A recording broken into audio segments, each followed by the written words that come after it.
Cyber fraud കേസുകളും ഹാക്കിങ്ങുമെല്ലാം വളരെ വ്യാപകമാണിന്ന്. എന്നാൽ പണത്തിനു വേണ്ടിയാ മറ്റു സാമ്പത്തിക നേട്ടങ്ങൾക്കാ വേണ്ടിയല്ലാതെ ഒരാൾ തന്റെ പ്രതികാരത്തിനു വേണ്ടി മാത്രം ഹാക്കർ വേഷം അണിയുമ്പയാൾ എന്തു സംഭവിക്കും? തന്നെ അപമാനിച്ചവരെ ചുറ്റിക്കാൻ ഇറങ്ങിതിരിക്കുന്ന ഒരു കോളേജ് വിദ്യാർത്ഥിയുടെ കഥയാണ് ഐ ആം കാതലൻ പറയുന്നത്. പ്രേമലുവിനു ശേഷം വീണ്ടും കൈകയാർത്ത് സംവിധായകൻ ഗിരീഷ് എഡിയും നസ്ലനും വീണ്ടും എത്തുകയാണ് ഐ ആം കാതലനിലൂടെ. എന്നാൽ ഇത്തവണ ഒരു പ്രണയകഥയല്ല, റിവഞ്ച് സ്റ്റോറിയുമായാണ് വരവ്. പ്രേമലുവിനു മുൻപു തന്നെ ചിത്രീകരിച്ച സിനിമയാണ് ഐ ആം കാതലൻ. എന്നാൽ പലവിധ പ്രശ്നങ്ങളാൽ ഐ ആം കാതലൻ ഇപ്പോഴാണ് തിയേറ്ററുകളിൽ എത്തിയതെന്നു മാത്രം. On the internet nobody knows your dog എന്ന ടാഗ് ലൈനയോടെയാണ് ചിത്രം തുടങ്ങുന്നത്. ഒരു മിഡിൽ ക്ലാസ് കുടുംബത്തിൽ നിന്നുള്ള ചെറുപ്പക്കാരനാണ് വിഷ്ണു. ബിടെക് വിദ്യാർത്ഥിയായ വിഷ്ണു ക്ലാസ്മേറ്റ് ശില്പയുമായി പ്രണയത്തിലാണ്. എന്നാൽ കോളേജ് പഠനത്തിനു ശേഷം നല്ല ജോലിയൊന്നും ലഭിക്കാതെ വരുന്നതോടെ ഒരു ഘട്ടത്തിൽ കാമുകിയും വിഷ്ണുവിനെ കൈവിടുന്നു. വിഷ്ണുവിന്റെ ആത്മാഭിമാനത്തെ മുറിപ്പെടുത്തുന്ന ചില സംഭവങ്ങളും അനുബന്ധമായി വരുന്നു. അതേയാടെ തന്നെ അപമാനിച്ചവർക്കിട്ട് പണിക്കെടുക്കാൻ ഒരു ഹാക്കറായി മാറുകയാണ് വിഷ്ണു. എന്നാൽ ഒരു നേരമ്പയാക്ക് എന്ന രീതിയിൽ തുടങ്ങിയ ഹാക്കിംഗ് ഗുരുതരമായ പ്രശ്നങ്ങളിലേക്കാണ് വിഷ്ണുവിനെ നയിക്കുന്നത്.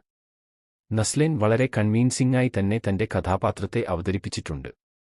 പക്ഷേ പ്രേമലുവിലെ സച്ചിനയോട് വളരെ അടുത്തു നിൽക്കുന്ന കഥാപാത്രം തന്നെയാണ് കാതലനിലെ വിഷ്ണുവും. കഥാപാത്രങ്ങളുടെ ഏറെക്കുറെ സമാനമായ ജീവിത സാഹചര്യങ്ങൾ, മാനറിസങ്ങൾ എന്നിവയൊക്കെ ആ കഥാപാത്രത്തിനെയോട് ഒരു അമിതപരിചയം ഉണ്ടാക്കുന്നു.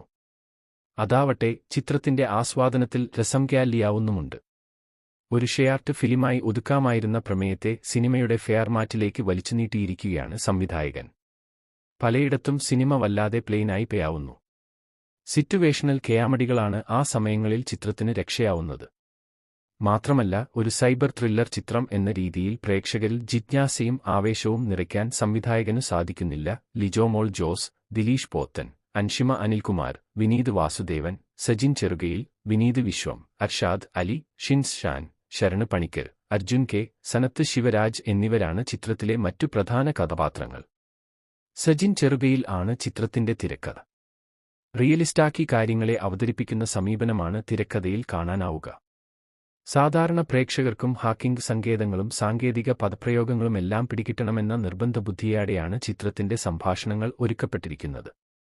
എന്നാൽ അത് പലപ്പോഴും സ്പൂൺ ഫീഡിംഗായി അനുഭവപ്പെടുന്നുണ്ട്. ശരണ് വേലായുധനാണ് ചിത്രത്തിന്റെ ഛായാഗ്രാഹണം നിർവഹിച്ചിരിക്കുന്നത്.